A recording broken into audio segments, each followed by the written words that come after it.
Assalamualaikum warahmatullahi wabarakatuh. Perkenalkan, kami dari kelompok 4 ingin mempresentasikan hasil diskusi kami mengenai implementasi sistem terdistribusi pada aplikasi manajemen tugas berbasis web. Adapun anggota kelompok kami yaitu saya sendiri, Cinta Valencia Damanhuri. Saya Mutia Aulia Agustin. Saya Sandi Satria Nugraha. Saya Nuraini Gusnita Sari. Saya Reviona Asri Rizky. Mengenai latar belakang dari proyek kami, yaitu perkembangan teknologi informasi saat ini menuntut aplikasi yang mampu menangani data besar dan pengguna dalam jumlah banyak. Arsitektur monolitik sudah mulai ditinggalkan karena kurang fleksibel dan sulit dikembangkan dalam skala besar. Oleh karena itu, sistem terdistribusi menjadi solusi yang memungkinkan komponen sistem berjalan pada node terpisah, namun tetap bekerja sebagai kesatuan. Dalam proyek ini, studi kasus yang dipilih adalah sistem manajemen tugas, karena sederhana namun cukup mempresentasikan proses pertukaran data antara front-end, back-end, dan database secara terdistribusi. Untuk rumusan masalah dalam proyek ini berfokus pada bagaimana merancang arsitektur sistem yang memisahkan antar muka pengguna dan manajemen database agar tetap sinkron. Selain itu, proyek ini juga membahas bagaimana REST API digunakan sebagai media komunikasi antar node untuk menjalankan operasi CRUD secara efisien.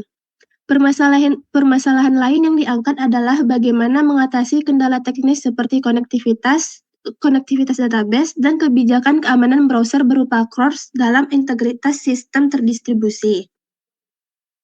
Untuk konsep sistem terdistribusinya itu merupakan sekumpulan komputer atau proses yang saling terhubung melalui jaringan dan bekerja sama untuk mencapai tujuan tertentu. Meskipun komponen sistem berada di lokasi berbeda, bagi pengguna sistem ini terlihat sebagai satu kesatuan utuh. Dalam proyek ini, konsep sistem terdistribusi diterapkan dengan memisahkan front-end, back-end, dan database pada proses yang berbeda, namun tetap terhubung melalui jaringan lokal. Selanjutnya akan dijelaskan oleh teman saya. Baiklah, selanjutnya mengenai arsitektur klien dan server. Arsitektur client-server digunakan sebagai dasar komunikasi sistem. Vue.js berperan sebagai klien yang menangani interaksi pengguna dan menampilkan antarmuka web secara responsif. Express.js berperan sebagai server yang memproses permintaan dari klien, menjalankan logika bisnis, serta berinteraksi dengan database MySQL. Pola ini mencerminkan pembagian tugas dalam sistem terdistribusi, di mana setiap komponen memiliki peran spesifik namun saling bergantung. Selanjutnya, REST API digunakan sebagai jembatan komunikasi antara front-end dan back-end. Pertukaran data dilakukan melalui protokol HTTP dengan format JSON yang ringan dan mudah diproses. Melalui metode GET, POST, PUT, dan DELETE, sistem mampu menjalankan operasi CRUD secara terstruktur. REST API juga bersifat stateless, sehingga setiap permintaan dari klien membawa informasi lengkap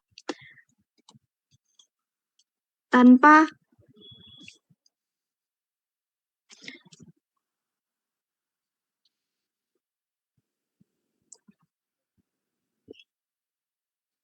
ketergantungan pada sesi sebelumnya. Selanjutnya, middleware cores. Dalam sistem ini, front-end dan back-end berjalan pada port berbeda sehingga secara default browser akan memblokir pertukaran data karena kebijakan same origin policy. Untuk mengatasi hal tersebut, digunakan middleware cores pada Express.js. Middleware ini memberikan izin agar front-end dapat mengakses back-end meskipun berada pada origin yang berbeda. Dengan demikian, komunikasi data antar node dapat berjalan lancar tanpa melanggar aturan keamanan browser. Selanjutnya akan dijelaskan oleh teman saya. Selanjutnya yaitu arsitektur sistem. Sistem dirancang menggunakan konsep three-tier arsitektur. Lapisan presentasi dijalankan oleh Vue.js sebagai front-end. Lapisan logika aplikasi dijalankan oleh Express.js sebagai back-end, dan lapisan penyimpanan data menggunakan database MySQL. Pemisahan ini memungkinkan setiap komponen berjalan secara independen namun tetap saling berhubungan melalui API, sehingga mencerminkan karakteristik sistem terdistribusi yang modular dan fleksibel. Selanjutnya yaitu struktur folder proyek. Struktur proyek dibagi menjadi dua di direktori utama, yaitu front-end dan back-end. Folder frontend berisi komponen Vue.js yang menangani tampilan antarmuka pengguna, sementara folder backend berisi konfigurasi database, controller untuk logika bisnis, serta router untuk endpoint API. Pembagian struktur ini memudahkan pemeliharaan kode dan mendukung pengembangan sistem secara terpisah antara klien dan server. Selanjutnya ada skema database. Database SQL digunakan untuk menyimpan data tugas secara permanen. Tabel utama bernama teks yang menyimpan informasi seperti ID tugas, judul, deskripsi, status, dan waktu pembuatan data. Struktur tabel ini dirancang sederhana namun cukup untuk mendukung seluruh proses CRUD pada sistem manajemen tugas. Selanjutnya akan dijelaskan oleh teman saya. Selanjutnya yaitu implementasi backend. Backend dikembangkan menggunakan Node.js dan Express.js. File konfigurasi database bertugas menghubungkan aplikasi dengan MySQL. Controller menangani logika SQL seperti menambah, membaca, memperbarui, dan menghapus data. File server utama menjalankan aplikasi pada port tertentu serta mengaktifkan middleware force agar front-end dapat mengakses API tanpa hambatan. Backend ini berfungsi sebagai pusat pemrosesan data dalam sistem terdistribusi. Selanjutnya yaitu implementasi front-end. Front-end dikembangkan menggunakan Vue.js untuk menciptakan tampilan yang interaktif dan responsif. Komunikasi dengan backend dilakukan menggunakan Axios sebagai pengirim permintaan HTTP. Data yang diterima dari backend disimpan dalam variabel reaktif, sehingga setiap perubahan data akan otomatis memperbarui tampilan tanpa perlu memuat ulang halaman. Hal ini memberikan pengalaman pengguna yang lebih dinamis. Selanjutnya yaitu fitur CRUD system. Sistem ini mendukung operasi create untuk menambah tugas baru, read untuk menampilkan daftar tugas, update untuk mengubah status tugas, serta delete untuk menghapus tugas. Semua operasi ini dilakukan melalui komunikasi REST API antara front-end dan back-end. Perubahan data di database akan langsung tercermin pada tampilan, menunjukkan sinkronisasi data yang baik dalam sistem terdistribusi. Selanjutnya akan dijelaskan oleh teman saya. Selanjutnya di sini ada pengujian koneksi dan integritas. Yang dimana pengujian dilakukan untuk memastikan backend berhasil terhubung dengan database MySQL, yang hasilnya itu menunjukkan koneksi berjalan sukses tanpa error. Selanjutnya dilakukan pengujian integrasi antara front-end dan back-end, di mana setiap fitur CRUD dapat dijalankan dengan baik. Data yang dimasukkan dari front-end langsung tersimpan di database dan ditampilkan kembali secara real-time. Selanjutnya ada analisis sistem terdistribusi, yang dimana pengujian juga dilakukan dengan mematikan back-end, sementara front-end tetap berjalan. Hasilnya, front-end tetap terbuka namun tidak dapat melakukan operasi data. Hal ini membuktikan bahwa sistem terdistribusi dari komponen terpisah yang saling bergantung. Kondisi ini menunjukkan karakteristik setiap sistem terdistribusi, di mana setiap node memiliki peran penting dalam keberlangsungan sistem secara keseluruhan. Selanjutnya kita akan langsung saja ke dalam programnya, yang dimana di sini sesuai yang ada di PPT tadi, di sini kami memiliki dua folder, yaitu dua folder utama pada struktur programnya, yaitu ada folder backend dan frontend. Yang dimana folder backend ini terdapat ada beberapa folder lagi, yaitu config, controllers, routes, dan juga ada beberapa file yaitu dbjs, taskcontroller.js, taskroutes, dan server.js. Sementara di front end di sini ada satu file yaitu app.vue, yang dimana semua penjelasan file ini akan dijelaskan oleh teman saya.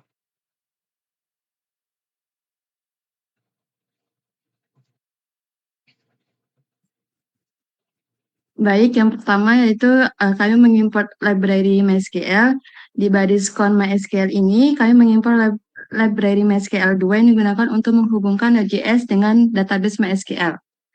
Lalu ada constdb, bagian ini untuk konfigurasi koneksi database. Host diisi localhost, user root, password dikosongkan karena pakai SAMPP, dan nama database yang dipakai adalah DB Project Was. Selanjutnya yaitu DB Connect. Di sini, aplikasi mencoba terhubung ke database. Kalau gagal akan muncul pesan error. Kalau berhasil, muncul pesan bahwa koneksi ke MySQL berhasil. Lalu ekspor koneksi database. Pada baris modul ekspor ini berfungsi untuk mengekspor koneksi database supaya bisa digunakan di file lain. Misalnya untuk menjalankan query seperti tambah, ubah, hapus, dan ambil data. Kode selanjutnya akan dijelaskan oleh teman saya. Selanjutnya yaitu ada file text controller.js. File ini berfungsi sebagai controller dalam aplikasi to-do list yang bertugas menangani logika ketika aplikasi menerima request dari pengguna dan berinteraksi dengan database. Yang pertama, kita mengimport konfigurasi database menggunakan perintah require config db. Bagian ini memungkinkan file controller terhubung dengan database MySQL, sehingga setiap fungsi dapat menjalankan query seperti select, insert, update, dan delete. Selanjutnya itu ada fungsi getAllText yang digunakan untuk mengambil semua data tugas dari database. Query yang dijalankan adalah select from text order by create at text. Artinya, semua tugas diambil dan diurutkan dari yang terbaru. Jika terjadi error, server akan mengirimkan respon status 500. Jika berhasil, data tugas dikirim dalam format JSON ke klien. Selanjutnya yaitu ada fungsi create text yang digunakan untuk menambahkan tugas baru. Data title dan description diambil dari body request. Kemudian dilakukan query insert ke tabel text. Jika proses berhasil, server mengembalikan data tugas yang baru dibuat, termasuk ID hasil insert dan status default pending. Selanjutnya ada fungsi delete text yang bertugas untuk menghapus tugas berdasarkan ID. ID diambil dari parameter URL. Query delete dijalankan untuk menghapus data pada tabel teks. Jika berhasil, server mengirim pesan bahwa tugas berhasil dihapus. Fungsi terakhir adalah update text status. Fungsi ini digunakan untuk mengubah status tugas, misalnya dari pending menjadi complete. Status baru diambil dari body request, lalu query update dijalankan berdasarkan ID tugas. Jika berhasil, server mengirim pesan bahwa status berhasil diperbarui. Nah, jadi di file text controller ini berperan sebagai penghubung antara request dari klien dengan database. Controller ini menangani 4 operasi utama CRUD, yaitu menampilkan data, menambah tugas, menghapus tugas, dan memperbarui status tugas. Selanjutnya akan dijelaskan oleh teman saya.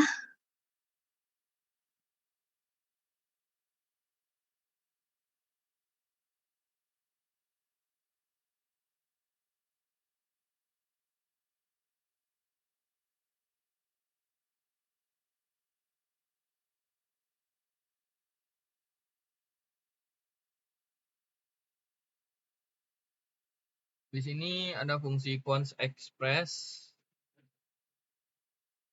yang dimana di sini pada codingan tes root.js ini adalah ada beberapa daftar route API, yang dimana ini semua terhubung.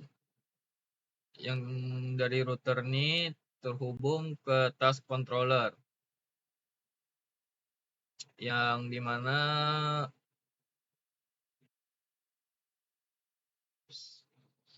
di sini linknya ada, nanti akan muncul pada output yang nantinya akan saya jelaskan. Begitu juga dengan router post, router delete, dan router put. Dan selanjutnya di sini ada folder front end, yang dimana terdapat file app.view, yang ini akan dijelaskan oleh teman saya. Baiklah, pada bagian ini adalah sebagai UI dari sistem aplikasi kami, di mana aplikasi kami ini berjudul Distributed Task Management, dan pada bagian input itu adalah untuk input tugas baru, di mana menggunakan vModel yang terhubung ke variabel new task title, yang dimana ketika user mengetik sesuatu akan disimpan ke variabel tersebut, dan ketika user mengenter maka fungsi add text akan dijalankan. Pada bagian button ini, tombol ini berfungsi untuk memanggil fungsi add text, di mana untuk mengirim data tugas baru ke backend. Selanjutnya yaitu Bagian di V for task in task itu untuk menampilkan daftar tugas, di mana bagian ini melakukan perlawanan data menggunakan V4. Setiap data tugas yang ada di array task akan ditampilkan satu persatu.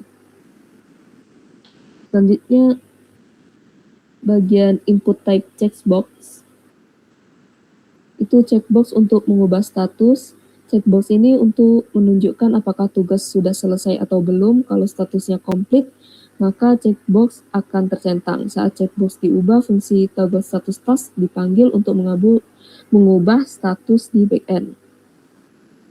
Selanjutnya pada bagian button click delete task, itu untuk tombol hapus yang digunakan untuk menghapus tugas berdasarkan ID. Ketika diklik, fungsi delete task akan memanggil API backend untuk menghapus data dari database. Pada bagian script ini berisi logika program seperti pengambilan data dari backend, penambahan tugas, penghapusan, dan update status. Bagian const task itu task menyimpan semua data tugas dari backend, dan new task title menyimpan input text yang diketik user. Bagian const get task itu bagian ambil data dari backend, di mana fungsi get task mengambil data tugas dari backend menggunakan metode get. Hasilnya disimpan ke variabel task, lalu tombol otomatis tampil di UI. Bagian const add task itu untuk menambah tugas baru. Fungsi ini mengirim tugas baru ke backend menggunakan metode post setelah berhasil input dikosongkan dan data diambil ulang agar UI terupdate. Bagian const delete task ini untuk hapus tugas. Ini menggunakan metode delete untuk menghapus data berdasarkan ID. Setelah data dihapus, akan refresh lagi daftar tugasnya. Bagian const toggle status ini untuk mengupdate status. Fungsi ini mengubah status tugas dari pending ke complete atau sebaliknya menggunakan metode put. Bagian on-mounted get task ini untuk auto load saat aplikasi dibuka, yang artinya saat aplikasi pertama kali dibuka, fungsi get task akan langsung dijalankan untuk mengambil data dari backend.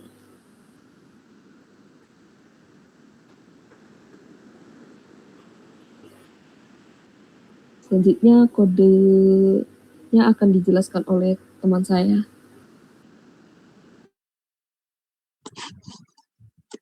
Baiklah, selanjutnya saya akan menjelaskan file server.js yang berfungsi sebagai server utama pada backend aplikasi. Pertama, kita mengimpor beberapa library yang dibutuhkan, yaitu Express untuk membuat server backend, Course untuk mengizinkan komunikasi antara front-end dan backend, serta file DB untuk menghubungkan aplikasi dengan database.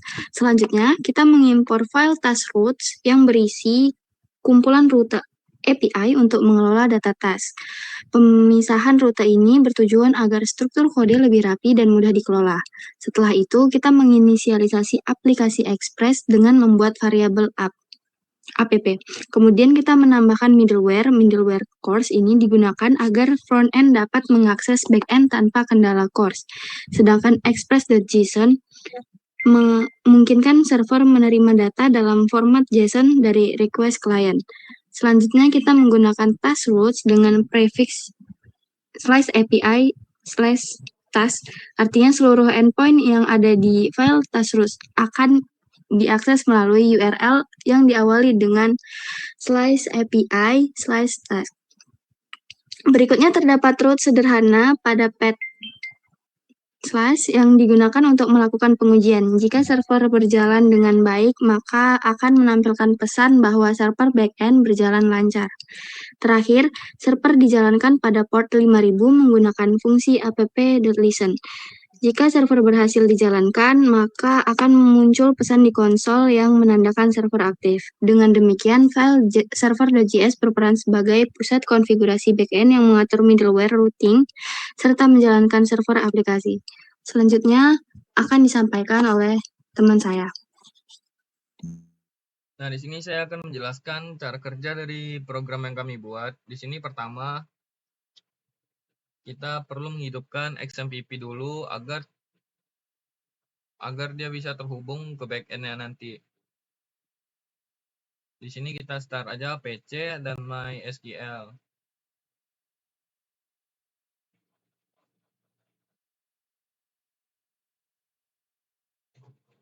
Nah, di sini sudah hijau, tandanya berarti XMPP-nya udah terhubung.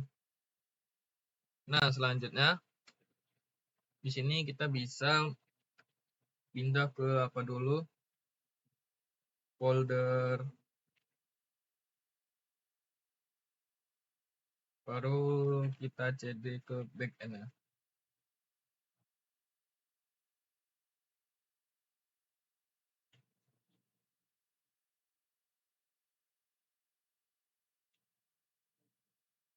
Nah, di sini kita bisa menggunakan command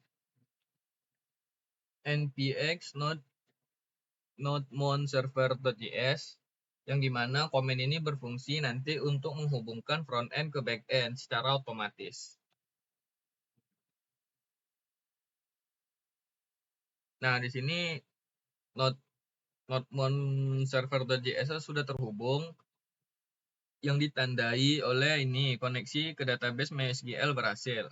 Selanjutnya kita bisa membuat terminal baru yang dimana ini untuk front-end-nya.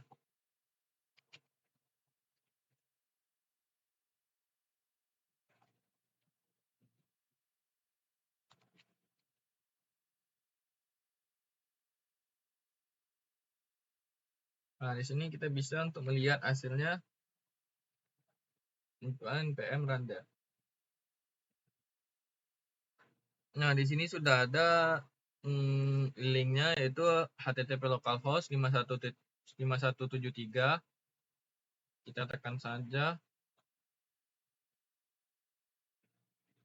Nah, di sini adalah tampilan dari hasil proyek kami, yang dimana di sini sudah tersedia fungsi-fungsi dari CRUD, yang dimana di sini kita bisa menambahkan tugas. Sini saya buat tugasnya luas KPST. Nah, di sini ada fungsi create untuk menambahkan, read untuk membuat tugas. Nah, dan di sini juga ada fungsi read menandai tugas. Sebelum itu di sini ada status pending. Yang dimana jika kita sudah misalkan nih kita sudah mengerjakan tugas UAS KPST. Nah, di sini kita bisa menceklisnya dan maka statusnya akan berganti menjadi complete. Dan juga kita dapat menghapus tugas ini. Nah, jadi di sini sudah ada semua fungsi CRUD yaitu create, read, update, dan delete.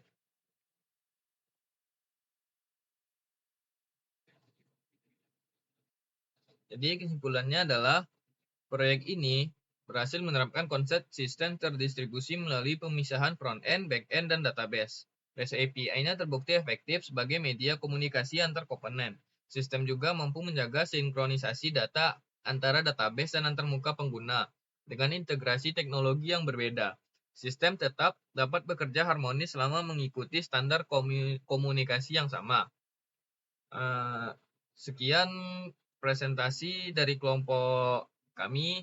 Jika ada kesalahan kata, mohon dimaafkan. Wabillahi taufiq wal hidayah. Wassalamualaikum warahmatullahi wabarakatuh.